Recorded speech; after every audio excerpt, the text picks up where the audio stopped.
ಓಂ ಶ್ರೀ ಗುರುಭ್ಯೋ ನಮಃ. ನಮಸ್ಕಾರ ವೀಕ್ಷಕರೇ, ಚಂದ್ರಶೇಖರ್ ಯೂಟ್ಯೂಬ್ ಚಾನಲ್ಗೆ ಸ್ವಾಗತ ಸುಸ್ವಾಗತ.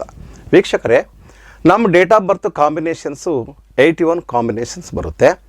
ನಿಮಗೆ ಯಾವ ರೀತಿ ಕಾಂಬಿನೇಷನ್ಸನ್ನು ನೋಡಿಕೊಂಡು ನಾವು ಹೇಗೆ ನೇಮ್ ಕರೆಕ್ಷನನ್ನು ಮಾಡ್ತೀವಿ ಅಥವಾ ನೇಮ್ ಹೊಸದಾಗಿ ಏನು ಕೊಡ್ತೀವಿ ಅಂತಕ್ಕಂಥದ್ರ ಬಗ್ಗೆ ನಾನು ಸ್ವಲ್ಪ ವಿವರವಾಗಿ ನಿಮಗೆ ಕೊಡ್ತೇನೆ. ನೋಡಿ, ಇಲ್ಲಿ ಅಸ್ಟ್ರಾಲಜಿ, ನ್ಯೂಮರಾಲಜಿ, ಪ್ರಾನಾಲಜಿ, ಗ್ರಾಫಾಲಜಿ, ಸಿಗ್ನೇಚರಾಲಜಿ, ಜಮಾಲಜಿ ಆ್ಯಂಡ್ ವಾಸ್ತು ಇಷ್ಟು ಶಾಸ್ತ್ರಗಳನ್ನು ನೋಡಿಕೊಂಡು ನಾವು ನೇಮ್ ಕರೆಕ್ಷನನ್ನು ಮಾಡ್ತಕ್ಕಂಥದ್ದಾಗ್ಬೋದು ಅಥವಾ ಹುಟ್ಟಿರ್ತಕ್ಕಂಥ ಮಗುವಿಗೆ ಹೆಸರನ್ನು ಕೊಡ್ತಕ್ಕಂಥದ್ದಾಗ್ಬೋದು. ನಾನು ಈ ರೀತಿ ಮಾಡ್ತೀನಿ. ಇಲ್ಲಿ 1, 10, 19, 28ನೇ ತಾರೀಕು ಜನಿಸಿರ್ತಕ್ಕಂಥವರ ಒಂದು ಕಾಂಬಿನೇಷನನ್ನು ತಗೊಂಡು ನಿಮಗೆ ವಿವರವಾಗಿ ಹೇಳ್ತೇನೆ. ಇಲ್ಲಿ ಕಾಂಬಿನೇಷನ್ ಇಲ್ಲಿ ನೋಡಿ, ಅಲ್ಲಿ 10ನೇ ತಾರೀಕು 3ನೇ ತಿಂಗಳು 1990ನೇ ಇಸ್ವಿಯಲ್ಲಿ ಹುಟ್ಟಿರ್ತಕ್ಕಂತಹ ಒಬ್ಬ ವ್ಯಕ್ತಿಯ ಬಗ್ಗೆ ನಾವು ಆ ಒಂದು ಮಗು ಆಗ್ಬೋದು ಅಥವಾ ಆ ವ್ಯಕ್ತಿಯ ಬಗ್ಗೆ ಹೆಸರನ್ನು ಕೊಡಬೇಕಾದಾಗ ಯಾವ ರೀತಿ ಅಂತಕ್ಕಂಥದ್ದು ನಾನು ನೋಡ್ತೀನಿ. ನೋಡಿ, 10 ಅಂದರೆ ಜನ್ಮ ಸಂಖ್ಯೆ, ಇದು 1. ಈ ಟೋಟಲ್ಗೆ 10, 3, 1995 ಕೂಡಿದಾಗ ಭಾಗ್ಯ ಸಂಖ್ಯೆ 1 ಬರುತ್ತೆ. ಜನ್ಮ ಸಂಖ್ಯೆ 1, ಭಾಗ್ಯ ಸಂಖ್ಯೆ 1 ಅಂದರೆ ಬರ್ತ್ ನಂಬರ್ ಆ್ಯಂಡ್ ಡೆಸ್ಟಿನಿ ನಂಬರ್ 2, 1, 1 ಅಂದರೆ 1, 1 ಕಾಂಬಿನೇಷನ್ ಅಂತ ನಾವು ಹೇಳ್ತೇವೆ. 1, 1 ಕಾಂಬಿನೇಷನ್ ಅಂತ ಬಂದಾಗ ನಾವು ಹೇಗೆ ಲಕ್ಕಿ ನಂಬರ್ ಹೇಗೆ ಪಡ್ಕೊಳ್ತೀವಿ, ಲಕ್ಕಿ ನಂಬರು ನೇಮ್ ನಂಬರ್ ಯಾವುದ್ರಾಗಲಿರಬೇಕು, ಎಷ್ಟಿರಬೇಕು ನೇಮ್ ನಂಬರು ಅಂತಕ್ಕಂಥದ್ದು ಬಹಳ ಮುಖ್ಯ ಆಗುತ್ತೆ. ಇಲ್ಲಿ ನೋಡಿ, ಲಕ್ಕಿ ನಂಬರನ್ನು ನಾವೆಲ್ಲ ಟೋಟಲ್ ಕೊಡಿದಾಗ 513 1 ಕಾಂಬಿನೇಷನ್ ಅವರಿಗೆ 513. ನೆಕ್ಸ್ಟು ಸ್ವಲ್ಪ ಡೇಟ್ಸ್ 9 ನಾವು ತಗೋಬೋದಾಗುತ್ತೆ. ಇನ್ನು ಬೇರೆ ನಂಬರ್ಗಳನ್ನು ನಾನು ಪ್ರಮುಖವಾಗಿ ಹೇಳ್ತೇನೆ. ನೋಡಿ, ಅನ್ಲಕ್ಕಿ ನಂಬರ್ ಯಾವುವು, ಬಹಳ ಆಪೋಸಿಟ್ ಇರ್ತಕ್ಕಂಥದ್ದು 1 ಕಾಂಬಿನೇಷನ್ಗೆ 1, 10, 19, 28 ಈ ಡೇಟ್ಗಳಲ್ಲಿ ಯಾವುದೇ ಡೇಟ್ಗಳಲ್ಲಿ ಹುಟ್ಟಿರಲಿ ಅವ್ರ ಡೆಸ್ಟಿನಿ ನಂಬರ್ 1 ಆಗಿದ್ದಾಗ ನಾವು ಅನ್ಲಕ್ಕಿ ನಂಬರನ್ನು 8 ಮತ್ತು 6 ಫುಲ್ಲು ಡೆಡ್ ಆ್ಯಂಟಿ ನಂಬರ್ಸ್, ಇದನ್ನು ಚೆನ್ನಾಗಿ ಗಮನ ಇಟ್ಕೊಂಡಿರಿ. ಇನ್ನು ಮಿಕ್ಕ ನಂಬರ್ಗಳು 5, 1, 3, 9 ಬಿಟ್ಟು 8, 6 ಬಿಟ್ಟು 5, 1, 3, 9 ಲಕ್ಕಿ ನಂಬರ್ಗಳೇ, ಇವು ಲಕ್ಕಿ ಡೇಟ್ಗಳೇ ಆಗುತ್ತೆ. ಇದ್ರ ಜೊತೆಗೆ ಮಿಕ್ಕಂತಹ ನಂಬರ್ಗಳನ್ನು ನಾವು ಒಂದು ಸ್ವಲ್ಪ ನ್ಯೂಟ್ರಲ್ ನಂಬರ್ ಆಗಿ ಬಳಸ್ಕೋಬೇಕು. ಇದು ಬಹಳ ಇಂಪಾರ್ಟೆಂಟು.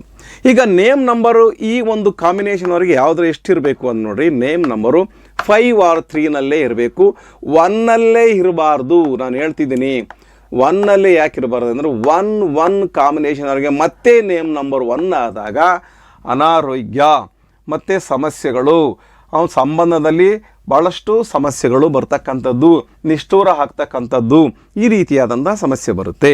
ನೆಕ್ಸ್ಟು ಅವರ ವೆಹಿಕಲ್ ನಂಬರು ಅಥವಾ ಫೋನ್ ನಂಬರು 5 and 1ನಲ್ಲಿ ಇರಬೇಕು. ಇದು ನೋಡಿ ಭಾಳ ಇಂಪಾರ್ಟೆಂಟು. 5ಅಲ್ಲಿರಬೇಕು, 1ನಲ್ಲಿರಬೇಕು.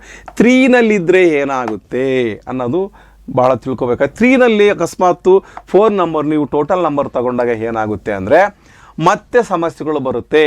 ಇದು ಭಾಳ ಇಂಪಾರ್ಟೆಂಟು. ಯಾಕಂದರೆ ಒಂದು ಫೋನ್ ನಂಬರ್ ಅಂದರೆ ಒಂದೇ ಮನೆಯಲ್ಲಿ ಇರೋದಿಲ್ಲ, ಅದು ಇಡೀ ಸಮಾಜ, ಸ್ನೇಹಿತರು ಪ್ರತಿಯೊಂದು ಕಡೆ ಆ ನಂಬರನ್ನು ನಾವು ಬಳಸಬೇಕಾಗುತ್ತೆ. ಹಾಗಾಗಿ 3 ಬೇಡ ಅಂತ ಹೇಳ್ತೀನಿ, 5 ಮತ್ತು 1 ಇರಲಿ.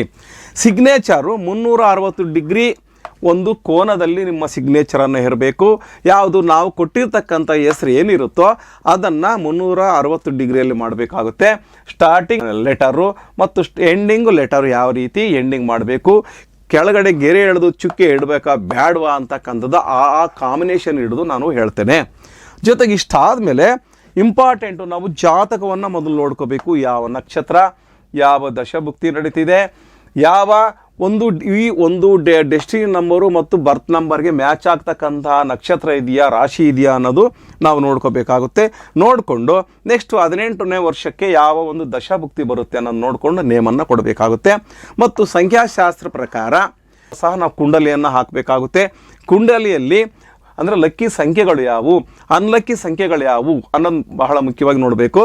ನಮ್ಮ ಡೇಟ್ ಆಫ್ ಬರ್ತಲ್ಲಿ 1, 3, 5 ಮತ್ತು 6 ಈ ಒಂದು ಸಂಖ್ಯೆಗಳು ಇದಾವ ಇಲ್ವೋ ಒಂದು ಡೇಟ್ ಆಫ್ ಬರ್ತಲ್ಲಿ ಅನ್ನೋದು ನಾವು ನೋಡ್ಕೋಬೇಕಾಗುತ್ತೆ. ಇವು ಇಲ್ದಿದ್ದ ಪಕ್ಷದಲ್ಲಿ ಯಾವ ನಂಬರ್ ಮಿಸ್ ಆಗಿದೆ, ಮಿಸ್ಸಿಂಗ್ ನಂಬರ್ ಯಾವಿದ್ದಾವೆ, ಆ ಮಿಸ್ಸಿಂಗ್ ನಂಬರನ್ನು ನೇಮಲ್ಲಾಗ್ಬೋದು ಅಥವಾ ಬೇರೆ ಬೇರೆ ರೀತಿಯಲ್ಲಿ ನಾವು ತಗೋಬೇಕಾಗುತ್ತೆ. ಆ ರೀತಿಯಾಗಿ ನಾವು ಜ್ಯೋತಿಷ್ಯ ಮತ್ತು ಸಂಖ್ಯಾಶಾಸ್ತ್ರ ಪ್ರಕಾರ ನೇಮ್ ಕರೆಕ್ಷನ್ ಮಾಡ್ಕೊಳ್ಳೋದಾಗ್ಬೋದು, ನೇಮನ್ನು ತಗೊಳ್ಳೋದಾಗ್ಬೋದು, ಮಕ್ಕಳಿಗೆ ಇಡೋದಾಗ್ಬೋದು, ಇದೆಲ್ಲ ಭಾಳ ಮುಖ್ಯ ಆಗುತ್ತೆ. ವೀಕ್ಷಕರೇ, ಪ್ರತಿಯೊಬ್ಬರು ಕೂಡ ಹೊಸದಾಗಿ ನೇಮ್ ಕೊಡುವ ಸಂದರ್ಭದಲ್ಲಿ ಈ ಎಲ್ಲ ಪಾಯಿಂಟ್ಸನ್ನು ನಾವು ನೋಡ್ತೇವೆ. ಜೊತೆಗೆ ನೇಮ್ ಕರೆಕ್ಷನ್ ಮಾಡುವಾಗ ಕೂಡ ಇದೆಲ್ಲ ನೋಡ್ತೇವೆ. ಜೊತೆಗೆ ಇನ್ನೂ ಕೆಲವೊಂದು ನಾವು ವಿಶೇಷವಾಗಿ ಕೆಲವೊಂದು ಅಂಶಗಳನ್ನು ನೋಡಬೇಕಾಗುತ್ತೆ. ಆ ಒಂದು ಅಂಶಗಳನ್ನು ಸಂಖ್ಯಾಶಾಸ್ತ್ರ ಪ್ರಕಾರ, ಜ್ಯೋತಿಷ್ಯ ಶಾಸ್ತ್ರ ಪ್ರಕಾರ ನೋಡಿ ನಿಮಗೆ ಹೆಸರುಗಳನ್ನು ಕೊಡ್ತಕ್ಕಂಥದ್ದಾಗ್ಬೋದು.